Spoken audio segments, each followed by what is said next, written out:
Hi guys, welcome to my channel. Today I am going to show you how I made carrot stew. This is a carrot stew in version of Nigerian stew. So I am going to use carrot to make my own Nigerian stew.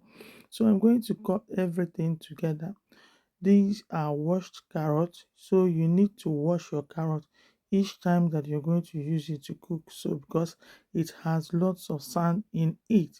So I'm going to cut them, and I'm going to pour in the pot and use onions and paprika. I have frozen paprika, so I'm going to use my frozen paprika to cook this. So I'm going to put them in the pot, add a little bit of water, cover it, and then let it cook for some time. So while it's cooking, so immediately I see that its water is boiling, so I have known to remove it. So I forgot to add, say I added pepper to it. So you need pepper when you are cooking this, because carrots is tend to be very sweet. So you can blend it without cooking them.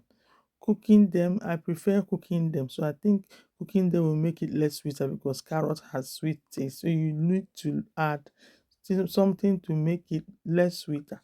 So I am going to blend it in my blender. So I am going, after blending, I'm going to add some oil in the pan. So I'm using olive oil.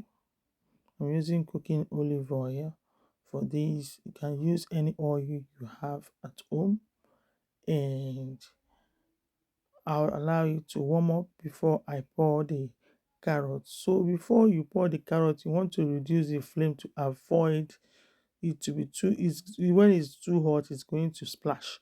So I added all my spices. Add any kind of spices you have. I'm using turmeric, using um thyme, I'm using parsley, oregano, all the spice that I have at home. So I'm going to now stir and allow it to cook. Reduce the flame, otherwise it will splash, because carrot is hot. So I'm going to, I've added the meat that I'm going to use. This is turkey, grilled turkey. So I'm going to allow them to boil, and then it's ready. It's very quick and easy recipe to make. You want to eat it with rice, yam, or whatever you want to use it for. Thank you for watching. Bye bye. See you soon.